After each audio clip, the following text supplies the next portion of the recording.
The Rashtriya Swayamsevak Sangh is one of India's most loved and yet hated organizations. To its supporters, the RSS is a beacon of nationalism, the protector of Hindu culture, and the moral compass of Indian society. For detractors, the RSS is a closed-door, old boys club which functions like a cult and wields a remote control over what the Modi government does and doesn't do. Everyone has a strong opinion about the RSS. You either love or hate the Sangh. But my biggest problem is that most people make very little effort to understand what the Sangh stands for by listening to the RSS firsthand. Views about the RSS are formed on the basis of opinions of others who either love or hate the RSS. And one of the reasons why people have very little first-hand understanding of the RSS is because the Sangh never speaks in public. It gives me immense pleasure in introducing our next speaker at the India Today Conclave, who is one of the brightest stars of the Rashtriya Swayamsevak Sangh. I want to tell our audience that this is the first time ever that the RSS has agreed to take questions on a public platform. It's taken us 5 years to convince the Sangh about the need to speak in public, to answer questions, and to contest popularly held notions about the RSS. Before I begin our session, I want to introduce our keynote speaker at the India Today Conclave, Dattatreya Hosable.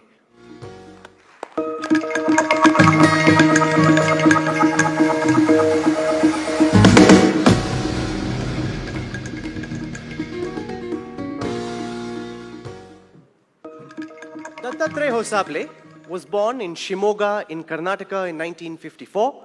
At the age of 13, when his friends were learning how to bat and bowl, Hosable decided to become a Swayamsevak. He says he was inspired by the ideals of Swami Vivekananda, who believed in Daridra Narayan, poor people are my God.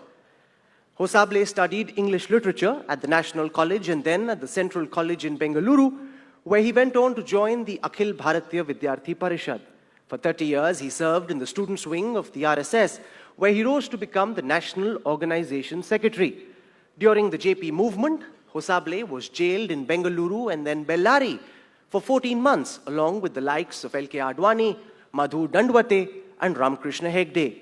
From 2003 to 2009, Hosable served as the Sah Bodhik Pramukh in charge of intellectual training in the RSS. Since 2009, he's been the Joint General Secretary and is seen in Sangh circles as the future face of the RSS. Dattatreya Hosable is a Swayamsevak who breaks the stereotypical image of a pracharak. He's a voracious reader who counts Jeffrey Archer as his favorite author. He loves Bollywood masala movies and also Hollywood movies, from sci-fi to cowboy flicks, from Alfred Hitchcock to Steven Spielberg. Ladies and gentlemen, join me in welcoming to the India Today Conclave, Dattatreya Hosable.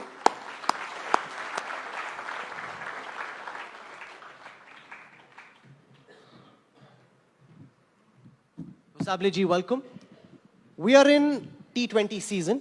The World Championship of T20 is currently on, and therefore I have 20 questions for you, which I hope to get you to answer, and then we'll throw this session open to the public. My first question, sir, is what is the RSS's vision for India 2020? An India that will have a covetable place in the Committee of Nations. An India which is prosperous, where the basic needs are fulfilled for all the citizens in this country.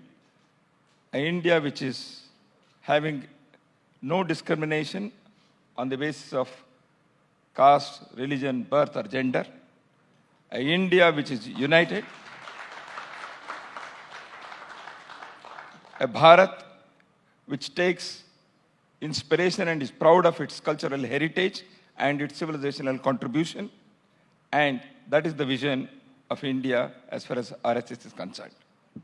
साल 2020 के लिए RSS का अपने खुद के लिए vision क्या है? To become an effective instrument to translate this vision into action. Hindutva is a word the RSS uses very often. Hindutva is a word that is endearing to many, but scares many others off as well. You say often in the RSS that Hindutva is a way of life. But Hindutva is also associated naturally with Hinduism. You say it's not. If Hindutva is not about Hinduism, why not then say Indianism?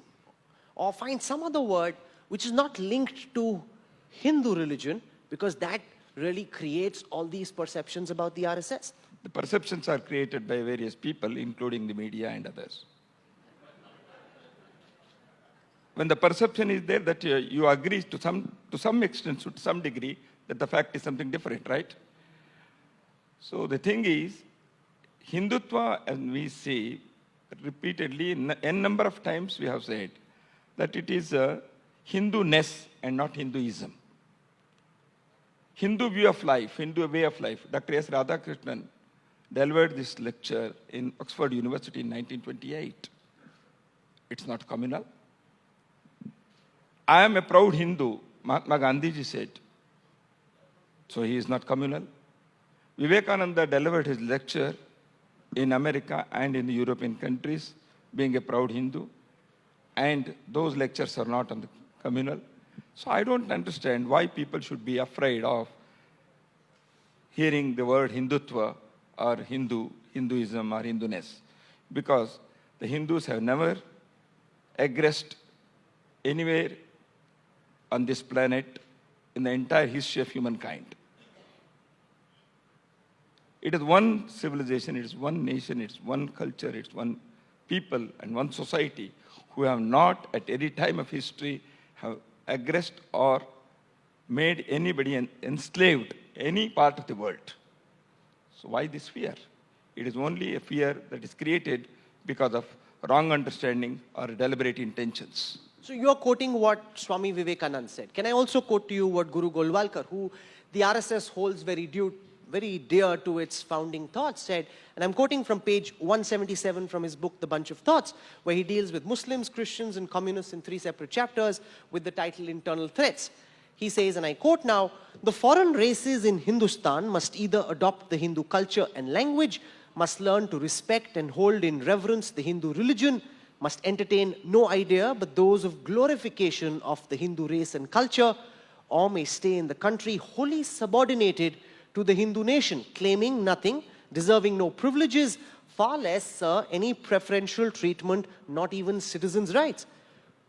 So when you've got the founding father, one of the people who set the ideological tone for the RSS, saying that Hindutva also means that other religions must be subordinates of Hinduism, then that really does scare people, Mr. Hosabli. Yeah. But in the same bunch of thoughts, you must also read, "So all that is expected of our Muslim and Christian court citizens is the shedding of the notions of their being religious minorities, as also their foreign mental complexion, and merging themselves in the national stream of this soil." See, what RSS has been saying is this, that you always should not think, the Muslim community, and some of them, I don't say all, that we have been rulers at one time and we want to rule this country again. And not identify with the invaders. There have been Muslims, even during the period of Shivaji, there have been Muslims in Shivaji's army, many people. When Shivaji was going to encounter with Afzal Khan, there were 3 Muslims in his army. And in the Panipat battle in 1761, Ibrahim Gardi was the chief of the artillery section.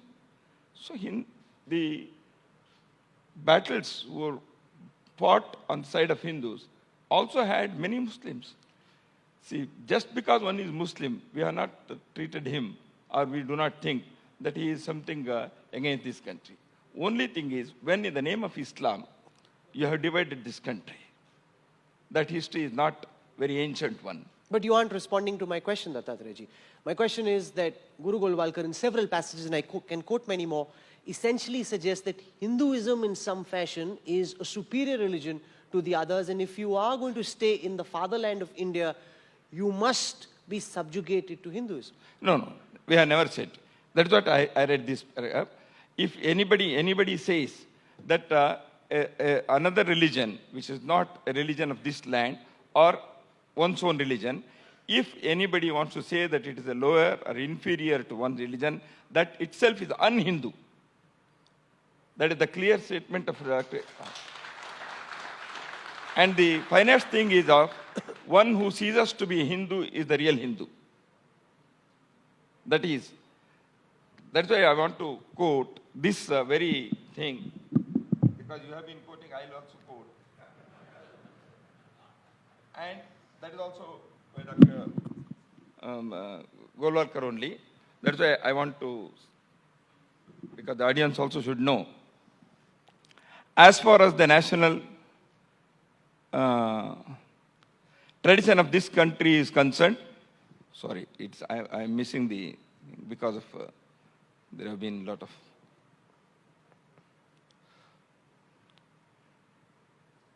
this land, it never considered that with a change in the method of worship, an individual ceases to be a son of the soil. That is not. Here in this land, there can be no objection to God being called by any name whatever. Ingrained in this soil is love and respect for all faiths and religious beliefs. He cannot be a son of this soil at all who is intolerant of other faiths. Since you're quoting from Golwalkarji, I have another quote. This is on page number 159 of the same book. Because his ideology is founded, and I quote again, on the principle of one nation, Hindu, one culture, Sanskrit, one religion, Hinduism, which essentially leads to many of our friends here asking, what about other religions? What about other cultures? What about other Sanskritis? One thing is I have told, the Hindu, when the RSS has been saying, it is with the connotation of nationalism, is nothing to do with religion. That is why we have been repeatedly saying that those people who are taking birth in this land are Hindus because this land is Hindustan. What if a Muslim says, no, I'm not Hindu, Dattaji? By religion, he is not Hindu. Muhammad Karim Chagla, he said, I'm Muslim by religion, but I'm a Hindu by culture. The Sarsang Chalak of the RSS, Mohanji Bhagwat, on the 3rd of March, gave a speech in which he said, we need to give training to our youngsters to chant Bharat Mata Ki Jai. What's wrong? Asuddin Owaisi asks the RSS, I am a patriot. I don't want to chant Bharat Mata Ki Jai. Why should Owaisi and others be forced to chant Bharat Mata Ki Jai if they don't want to? Does it make them anti-national? Does it make them a traitor? Last night I was watching a TV program, and all the political parties except OIC, they were objecting to his very statement, irrespective of the political ideology. And even the Congress leaders also said, you can say Bharat Mata Ki Jai or Jai Hind or anything. The thing is not the question of the words, Bharat Mata Ki Jai. The thing is what you want to express through your words, your speeches, your action. That is the thing. Bharat Mata Ki Jai. Everybody should shout a slogan. That is nothing wrong in that. No, there's absolutely nothing wrong. But what if somebody says, I don't want to say Bharat Mata Ki Jai? Is he, in the view of the RSS, a traitor? Of course, he is an anti-national if he says.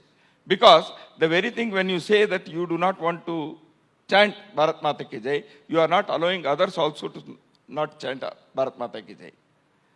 And Vande Mataram and Bharat Mata Ki Jai are not the mantras or the slogans coined by RSS. They were coined during the freedom struggle of this nation. Just this morning we had Pratap Bhanu Mehta here, and when he spoke of Bharat Mata Ki Jai, in the same breath he asked, "Wo kahan hai jinhe Hind par naaz hai?" Jai Hind, even Prime Minister Indira Gandhi was also shouting on August 15th. So do you object to that? No, I don't object at all. I'm very happy to say Jai Hind, Vande Mataram, Bharat Mata Ki Jai. But my question is, and I think you've answered it when you say you believe Asuddin Owaisi is a traitor if he doesn't want to say Bharat Mata Ki Jai. I said, if anybody says he's an anti-national. He's an anti-national. Yeah. Why should it be compulsory for him to say Bharat The Mata? compulsory is not that he should chant every day. If he says that I will not chant, then only. That is the thing. I am not telling every day morning he should get up and shout Bharat Mata Ki Jai. If he says that he doesn't want to say Bharat Mata Ki Jai, then it becomes a Does that then not lead to the concern that one worldview, which is the view of the RSS, is being superimposed on others? It is who are not the view of the com- RSS, it is the view of this land. You can go and ask people who do not belong to RSS also. That is why I said, the Congress party spokesperson yesterday, he was telling that what OIC was saying is wrong. He doesn't subscribe to the views of RSS. So you are putting the word that RSS is trying to say that Bharat Mata. No, it is not the only RSS. RSS is only giving voice to the feelings of the people who do not belong to even RSS. A critic of the RSS sent me a message and asked me to put this question to you. During the freedom struggle, the RSS and other organizations belonging to the Hindu right, by and large, stayed away from the freedom movement. If at that time, the definition of nationalism were to be taken to be being against the British Empire, fighting in favor of Mahatma Gandhi, Pandit Nehru, Sardar Vallabhbhai Patel, then by that definition of nationalism applicable at that time, the RSS could have been called anti-national for not participating in the freedom movement. History is being distorted. That's why these things are coming up. RSS has not participated in the freedom movement. This very fact, this very statement is a baseless thing. Because the RSS was founded in 1925. The founder of RSS, Dr. Hedgewar, was the joint secretary of the Congress during that period of the central provinces. Right? And when on the bank of Ravi River, the Congress declared the total complete freedom from British, the RSS was issued orders by the chief of RSS, Dr. Hedgewar, that they should celebrate this in every shaka of RSS throughout the country. And umpteen number of RSS volunteers, Swayamsevaks, have participated in the freedom struggle because the national freedom struggle was led by Indian National Congress. And the RSS Swayamsevaks have participated in satyagrahas in 1942 Quit India movement, in many such movements. So we have not written separate history that we are away from the National Congress movement like the communists. Communists have also not participated in the freedom struggle. So RSS, the history about the RSS movement is to be studied and understood properly by the people who accuse RSS of not being a participant in the freedom struggle. RSS people have participated. I can give examples after examples. And the founder himself was a congressman, and he never resigned the Congress party thing. He always, that is why Mahatma Gandhi also visited the RSS camp in Wardha. Okay. I want to come now to the very recent Akhil Bharatiya Pratinidhi Sabha, which got over with this very important message that the uniform of the RSS would change from the flappy knickers to brown trousers. Is this a cosmetic change? Does this send out a far deeper message about the RSS trying to adapt to a new era? Changing according to times is the essential thing for Hindutva itself. Because the Hindu civilizational heritage says that we should change according to times. The organization which is for Hindutva movement, that naturally we are also trying to change according to the needs of the time. And the RSS Swayamsevaks also felt, and people also felt, yes, there can be a change in this. And we have changed. No other message. That is the only message that we want to give, if at all there is a message, that is, we change according to times and needs. The RSS also took a very progressive view on reservation. Progressive in the eyes of several people sitting here, I'm sure. Progressive also in the eyes of upper castes. But very, very politically combustive. Because the moment you say, let there be a debate on reservation, let creamy layer be properly defined, then your critics will say, this is a Nagpur upper caste Brahmin dominated organization that has never been comfortable with the idea of reservation, and therefore with Modi, a Swayamsevak in power, now wants to try and find a way of doing away with reservation. How do you respond, sir? Again, it is not understanding the RSS stand properly has given reason to such feelings and statements made by various people, as you have said, by the critics of RSS. The RSS in 1981, in the wake of anti-reservation movements in different parts of the country, had passed a resolution in its Akhil Bharatiya Pratinidhi Sabha saying that the reservations, because of the social discrimination, is a historic necessity and we have to support this. And on December 16th last year, that is 2014 and 15, the chief of RSS, Mohan Bhagwat, delivered a lecture in Nagpur and he declared that as long as there is social discrimination on the basis of birth, low and high, touchable and untouchable, the reservation should continue. Where is the question for any conclusion? But you want, for example, the creamy layer to be extended outside OBCs as well. You want that the benefits of reservation go to the right sections of people. And I completely agree with that. It's a perfectly sensible thing to do. But we saw the political consequences of Mohan Raoji Bhagwat saying what he did in the Bihar elections, where Lalu Yadav went to town very effectively and reduced your political colleagues to a rump. That is not the thing. See, the thing is, RSS doesn't want to make statements which is politically right or wrong. RSS has made a statement that is which is required in the interest of the nation. See, RSS chief has very clearly said, if those who have not read that statement, I request them to read once again. That is, the politicization of reservation is detrimental to the nation's interest. It has been politicized. Number two, the wishes of the constitution makers was that the people who deserve the reservation benefit should get it in a stipulated time. But unfortunately, it has not reached them. So that is why the creamy layer was not suggested by RSS. The social scientists, the political pundits, the people who have studied the issue, they suggested the creamy layer. The Supreme Court endorsed it. Of course. Then what is wrong in demanding that there should be creamy layer applied? It is in the interest of the people who are not getting the benefit of the reservation within the same sections who have been deprived of the chances and opportunities. So that is why in favor of them only we are speaking. That is why it is a question not reform or look. The whole only thing is how best you can implement the reservation policies and systems so as to see that the benefits are reaching to the अच्छा real Dutta needy जी people. ये बताएं जब RSS And you are telling that the BR elections, people can make their own comments on anything. The thing is it the only reason or not? There are 20 other reasons. नहीं पर जब इस तरह का बयान आता है क्या बीजेपी की तरफ से आपको बाकियों को फोन आते हैं अरे सर ये क्या बोल दिया इलेक्शन में हम लोग इतनी मेहनत कर रहे थे डुबा दिया आपने तो उन्होंने ऐसे कहा ही नहीं हमको नहीं कहा उन्होंने डरते हैं आपसे हमारे घर में क्या हुआ ऐसे कैसे आपको मालूम मैं हो गया? पूछ रहा हूँ नहीं मेरे को नहीं मालूम मैं तो पूछ रहा हूँ आपसे हमको क्यों ना डरते हैं ना ऐसे पूछते हैं हमने अपने काम किया वो अपने काम कर रहे हैं अच्छा तो बीजेपी सरकार का आपके हिसाब से संघ से इक्वेशन क्या है क्या हर क्योंकि अगर आप लोगों से पूछे तो लोग कहेंगे कि बीजेपी की सरकार संघ के रिमोट कंट्रोल से चलती है कि फैसले नागपुर से तय होते हैं और मोदी और अमित शाह तो उन्हें इंप्लीमेंट करते हैं संघ और बीजेपी का कंट्रोल तो नहीं है रिमोट तो है रिमोट है रिमोट है ना distance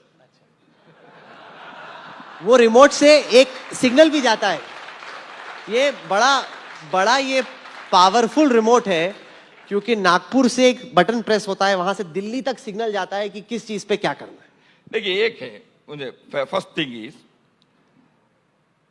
RSS is not having any remote control either on BJP or any political party, number one. There are many RSS Swayamsevaks who are active participants in the BJP affairs because they are office bearers, and their number is quite big, nothing wrong.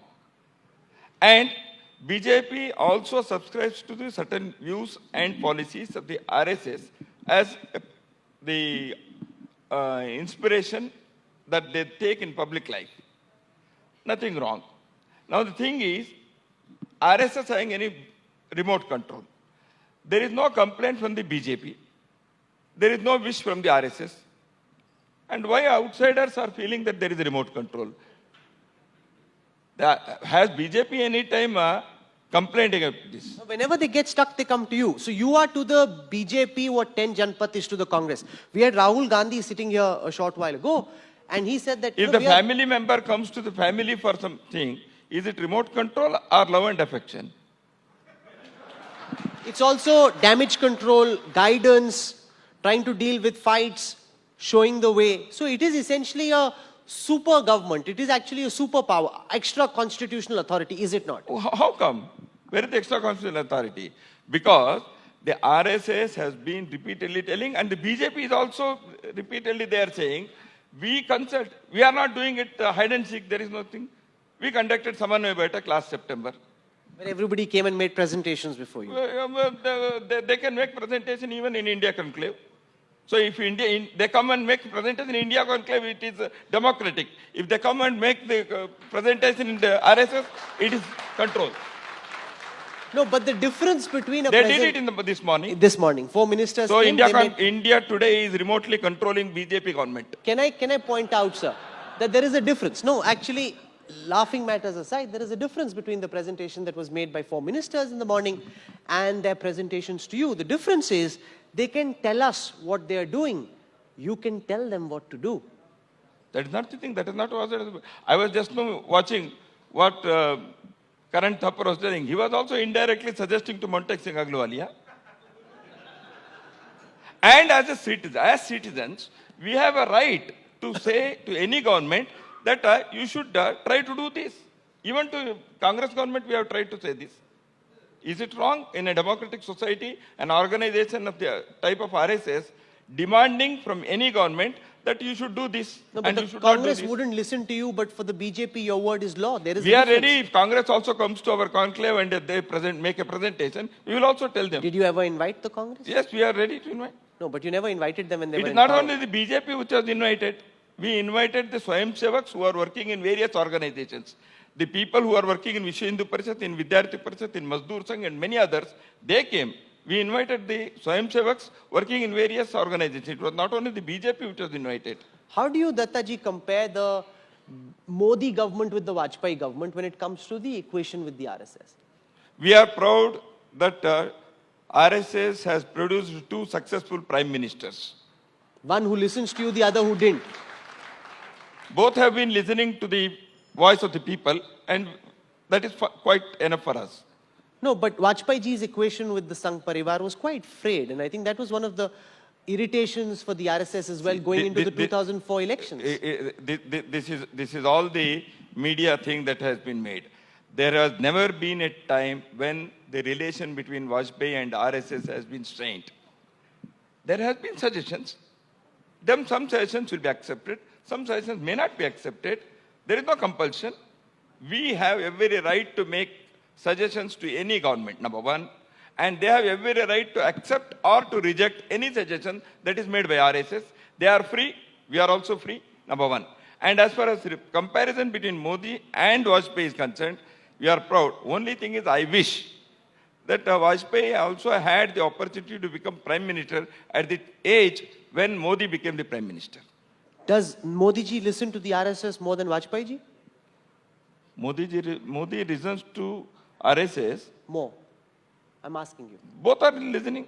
Both listen. Vajpayee also listened. Modi also listens. And listening is not that he is heeding. He doesn't heed. He may. See, Okay, in the last 2 years, Dattaji, have there been occasions when the RSS has told Modi ji to do something and he hasn't done it? There is no, sir, we do not say Modi particularly, we tell the government. Yes, so we have there been occasions we have when... been saying. No, have there the, been... The present budget, yes, we wanted that a budget of this kind should be presented.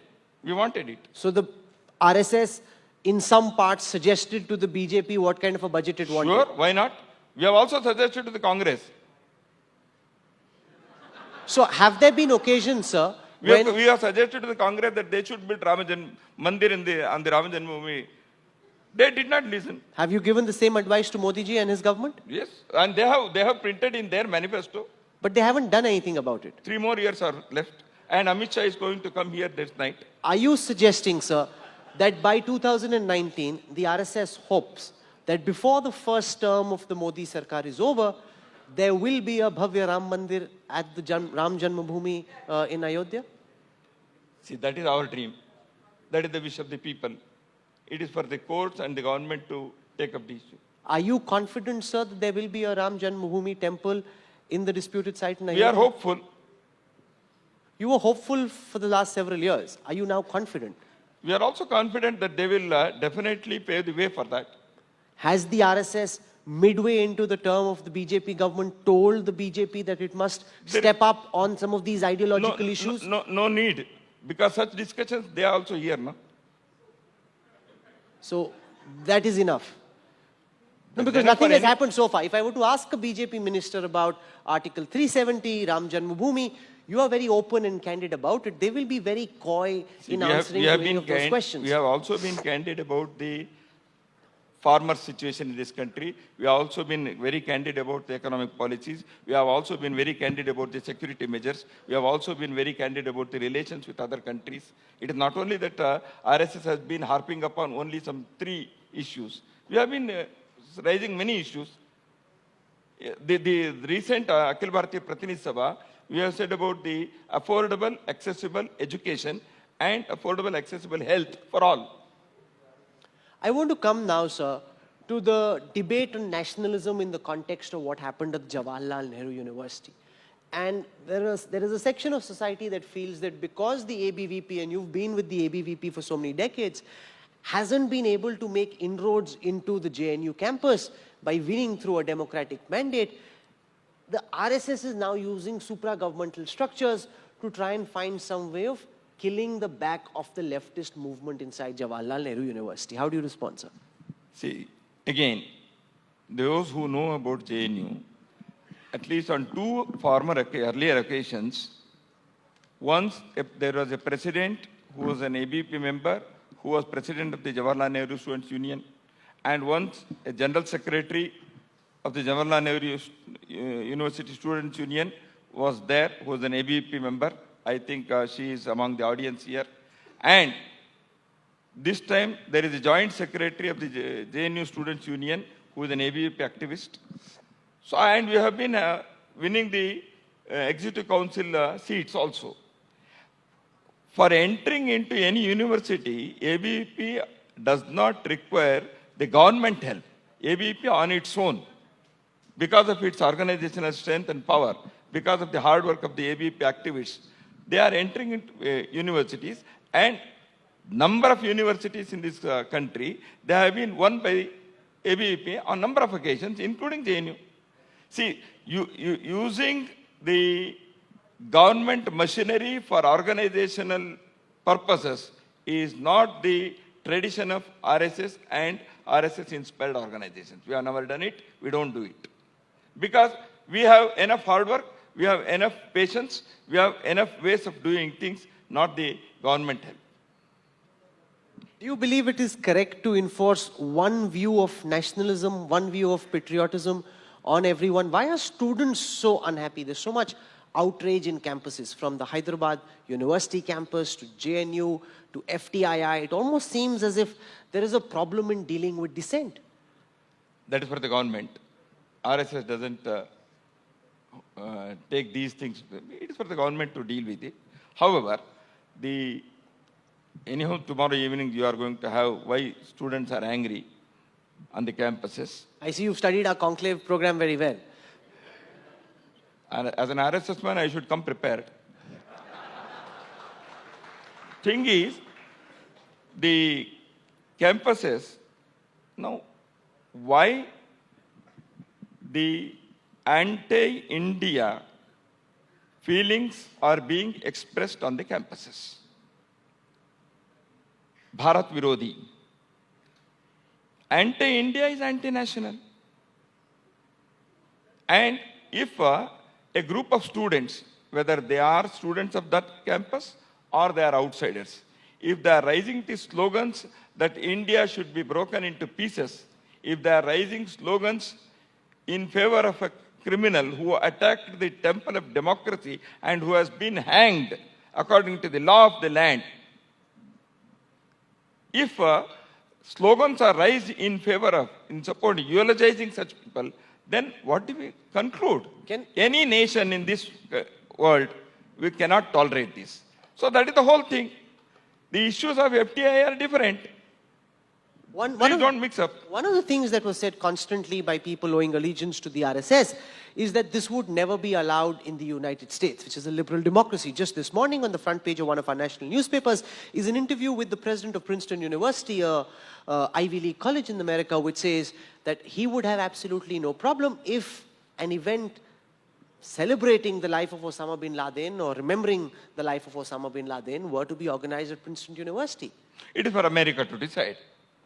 The American Constitution also gives various liberties, but in India, that is not accepted.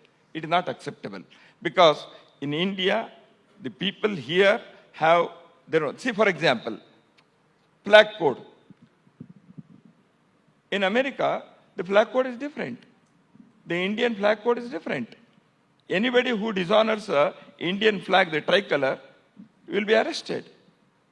But in America, they don't do it.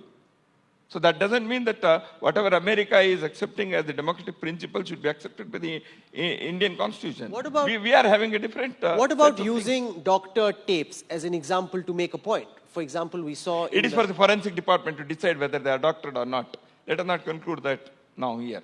No, but there is a district magistrate report which just says. You leave the doctor tapes. Sri Arun Jaitley and the Rajya Sabha has elicited. You leave the tapes things. The thing is, which is not doctor, very clear, this right slogan just now which you are referring to, that is a rising slogan, Bharat ko tukde tukde karenge, Bharat ko barbadi karenge, Manipur ki azadi, iski azadi, uski azadi. But the people who raised those slogans haven't yet been arrested, sir. The people who raised the slogans, the JNU internal probe says came from the outside, they haven't yet been arrested. Two students have already been arrested. And it's for the police and the government to decide who to arrest and when to arrest for investigations. It is not necessary that they arrest everybody overnight. It is for the government, the police to decide the things. The thing is, what is the message that has been given from the JNU campus on the night of the 9th March? I'm in just a moment from now going to throw the floor open to questions. But before I do that, I want to understand, why do women have no place in the RSS? So why can there not be a day when, instead of you or Mohanji Bhagwat, a woman rises to be the head of the RSS? Why do you have a separate category for them? Good. Thing is, see, in a social organization, there are many reasons. I'll say, the Rashtriya Swayamsevak Sangh is having some physical activity also on the open ground. So because we play kabaddi, because we have many physical activities, this society, when the RSS started, so we have not suddenly overnight revolution cannot take place like in the Western countries here. So that's why we have adopted that the RSS will be open to men. The RSS shakas do not have women. So but the RSS activity has women. So all the RSS inspired activities. In June this year, the Modi government will allow women to be fighter pilots in the Indian Air Force. Welcome. Women can play kabaddi. That has been our demand also. Women, Geeta Phogat and several other women wrestlers are the pride and joy of India. Sure. So what if the RSS plays kabaddi? Women can play kabaddi as well. That is why RSS is having another organization called Rashtriya Sevika Samiti. That's my question. Why another organization and why not in the core of the RSS? See, the thing is, why cricket also should not have, out of 11, 3 women players? One bowler, one batsman. You know, when we play in our office, our teams are mixed. No. Are you going to ask the BCCI in the next India conclave when they are going to allow 50% or at least 6-5 men and women cricket club, cricket team? But there is no parallel, sir. I'll explain why. One is a sport, the other is an organization. That's why I told. Which seeks to represent that is the why I views of told. Indian That is why I am Hindu telling. society. That is why I am telling. And in again, that society, women have as much of a role to play as men do. That is why I am telling. Only in the field activity, men and women are not there together in the Sangha Shaka. All other activities of the RSS women are there. The Seva activities, the Seva Bharati, women are there. The Kutumba Prabodhan, that is the family counseling, women are there. The Go Seva, the Gram Vikas, the rural development, all the activities inspired by RSS and conducted by Rashtriya Swayamsevak Sangh, 1.5 lakh activities are being conducted, and not a single activity is without women. Just a few days ago, And it is the RSS which has inspired hundreds and thousands and lakhs of women to take up to the social work. you've said two or three things that I just want to hold on to. One, you said that change happens over time. There can't be an immediate revolution. Is that to suggest, sir, that you believe that at some point in time in the future, 5, 10, 15, 20 years from now, there may be an occasion where, like you've junked the khaki knickers, you've adopted now the full trouser, there may be an occasion where the RSS opens up its doors to... Sure. Why not? It may. It may. We are not averse to the idea. Are you willing to work I'm not towards telling the that idea? forever it is not going to open its... Do you see it happen in the foreseeable future while you are still in the Sangh? It can happen even next year. It can happen next year only if there The is... thing is- One second, hear my question, sir.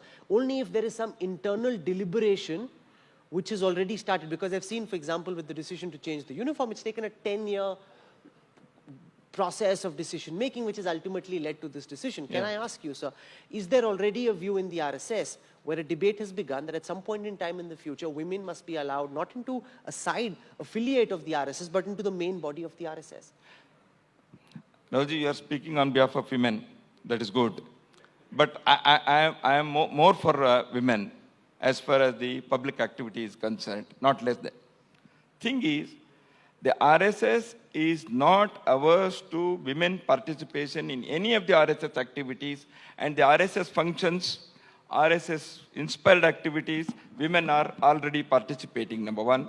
And a day may come sooner or later when even in the RSS daily gathering, women can participate. Now, having said this, I will tell you, because you are trying to take whether the internal debate is going on.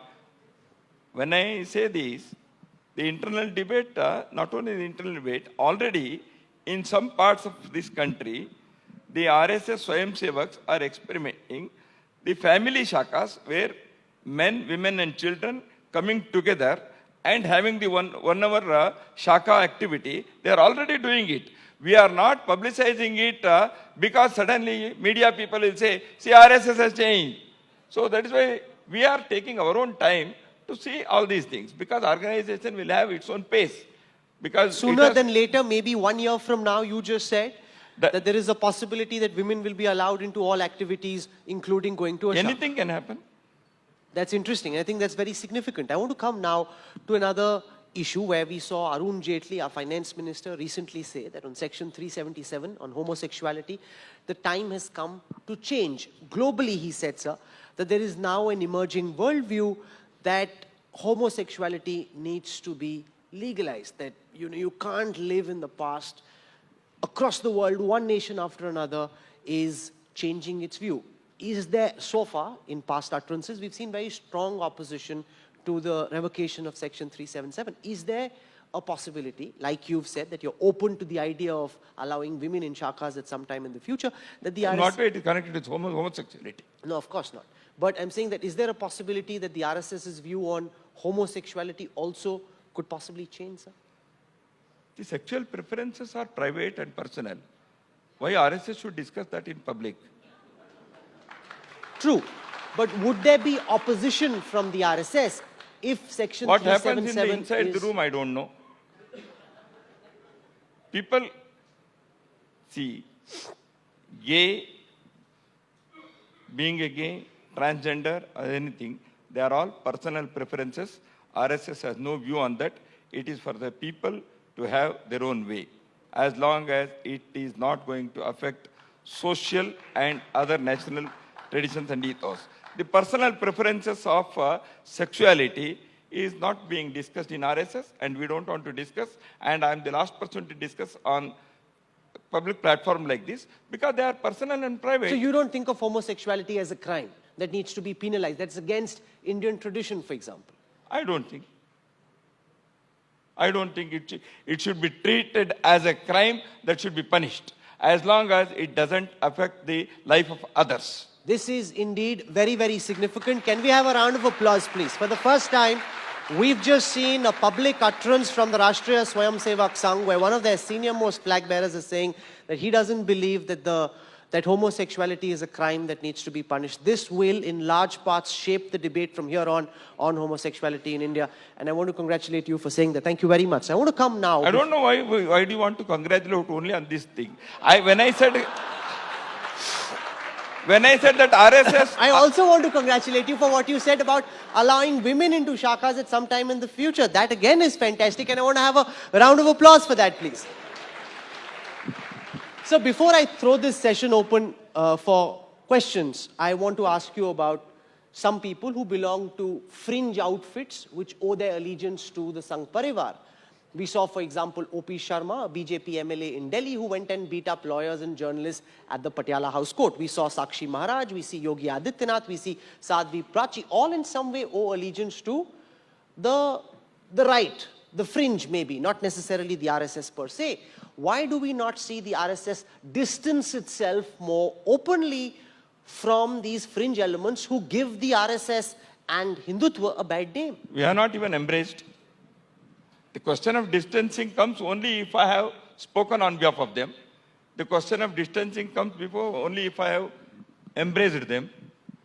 When I have not done it, why should I say repeatedly that I should distance? Have I supported that? Has the RSS issued any statement? But you haven't condemned what they did either. We have condemned. We have condemned. We are on record that what has happened, the vandalism in front of Patiala High Court cannot be condoned, cannot be acknowledged, cannot be supported. But vandalism, to be equated with anti-nationalism, what happened in JNU, is injustice. It cannot be accepted.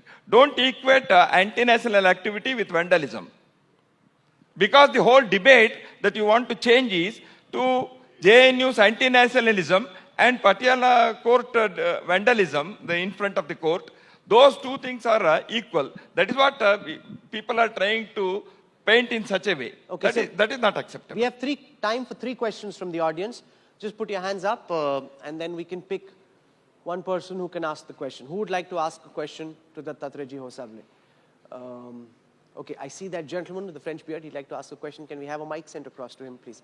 Can I also just request that if it is possible, somebody who's not from the RSS should ask questions, because I'm sure there are plenty of opportunities to ask questions internally, but somebody who isn't from the RSS. Most of them might have gone to Sangha Shaka in their childhood. Go ahead, sir, please. Sir, as we understand, RSS is not a political organization. So why can't it come out with openly with a very progressive thought about reservation, which Rahul acknowledged earlier on also? The reservation is very important for the society, but it should be for very selected section, which should be for economically weaker section, irrespective of birth, caste, religion. Why that ideology should not be propagated by a social organization like RSS and not propagated to the government? As you said, RSS will share their thoughts with the government on all issues. It's for the government to decide or not. In such a progressive way. I understood. Thing is, I have clearly said that RSS doesn't want to make a statement for political benefit. It wants to make the statement for the nation, in the interest of nation, which we consider as nation's interest, of course. Thing is, as far as reservation is concerned, it is the positive discrimination, affirmative action, which is required in this country because of historic reasons. There have been social discriminations and social injustice because on the basis of birth in a particular caste. It is a stigma. It is there. And you cannot wish it away just because sitting in Delhi or some metros, we cannot say that this is happening. We should go and see around the society, it is still there. That's why the RSS has taken the decision that we have to support this as long as this social discrimination is there, number one. Having said this, we have added 2 more things. I have already said, please do not politicize it. How we can depoliticize it? appoint a committee of the people who are not from the political background, but from the background of the understanding of politics, from the judiciary, from the general public, the men and women of eminence, those who have understanding of the society and its history, they should sit together. That empowered commission should decide the quota thing. That should be there. Then the creamy layer thing. Then who should get what percentage can be decided. Also, it is required that today the time has not come to do away with the caste-based reservation. A time may come, then we can do away with it. Today it is not there. That's why we will have to emphatically say that this is required today. Now the creamy layers should be applied because many people who have studied this whole reservation issue in total, in detail, they have suggested the creamy layer thing. That should be there. So these are the things which RSS has clearly said. We've got time for 2 more questions. Rajdeep sir, this side. Can we have a mic first, please?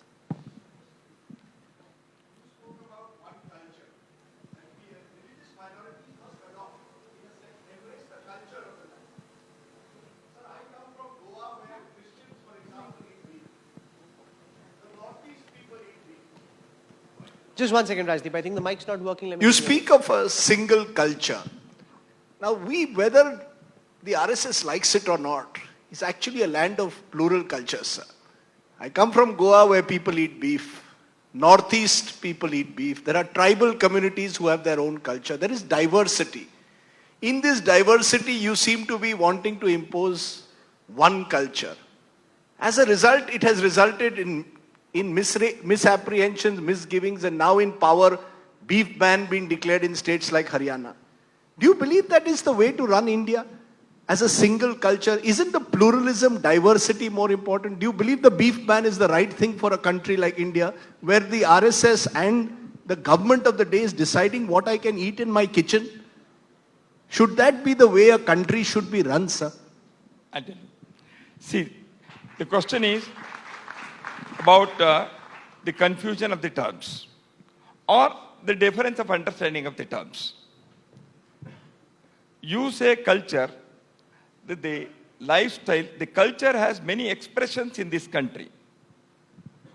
The people of one culture can also have diverse expressions, as it is there in the expressions of one culture in India.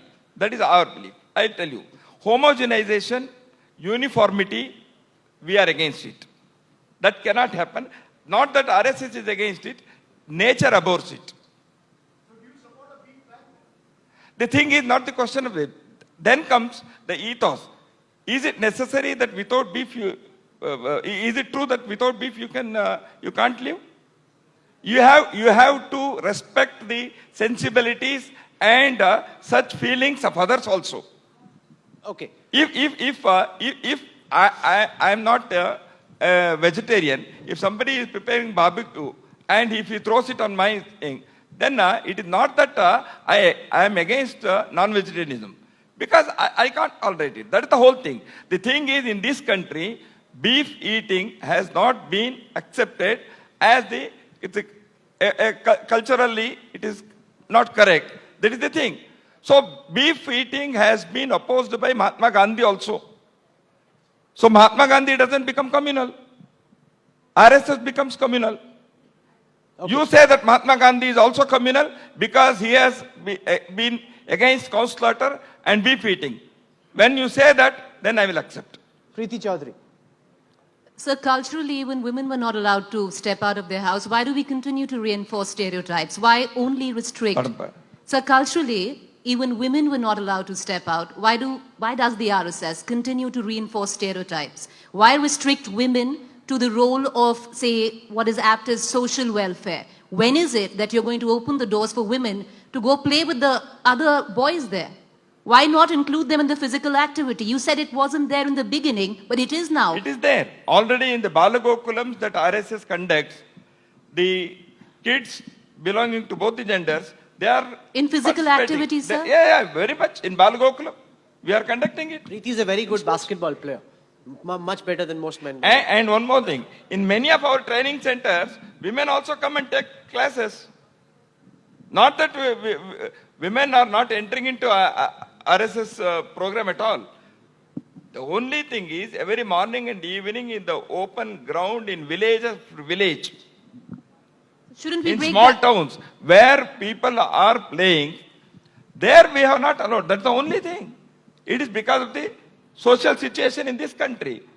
Now, the kids of up to particular age, they are playing together, and RSS conducts more than 1,000 Balagokulams, and where they are playing together. Ladies and gentlemen, at the India Today conclave, what we've seen over the past 1 hour is very significant. This is the first time we've seen the RSS take questions, answer those questions, clarify several misconceptions that people had, also show a road to the future. A road where, I know he's saying, but this is the first time you've come to a media conclave and taken questions from here, although they do public sessions where they do take questions, but we've been delighted, sir, regardless of what you're saying. Now I'll have to say, Yes. set the record straight. It is the first time that India Today conclave has also invited RSS. No. That's not true. That's not true at all. At least I have the not India received Today it. No, conclave. no. Can I just get a mic? Whenever. Can I just get a mic across to Kali, please? The India Today conclave has been inviting the RSS for as many years as I have been in the India Today group. Please invite me next year also, I'll come. We'd be pleasure. Yes, Sir, Kali. I'd like to say to this audience that we have been chasing the RSS for the last 5 years. And this year, before fixing the dates of the conclave, we checked the dates of the RSS conclave because there's always a clash Okay, between thank you. your conclave in Nagpur and our conclave in Delhi. Thank you. You also found that RSS could be invited to a public debate. And one thing, having said this, I tell you, RSS is not averse to taking questions from the public. RSS is not against any debate. RSS encourages debate. RSS believes in democracy. I have been, as you have introduced, fought for the democracy during my student days, and thousands of RSS Swayamsevaks and volunteers. We have been fighting for the democracy, constitutional rights, etc. in this country. Please understand RSS in the right perspective. You engage us in debate, we are ready for debate. Without understanding RSS, people should not comment. That is all the thing. Oh, absolutely. You can't condemn without debate, which is what I said. Most people form an opinion on the basis of others who have a strong opinion as opposed to a first-hand conversation. And we're delighted to have had that conversation with you. Dattatreya Hosabre, for joining us at the India Today conclave. Thank you so much. Thank you.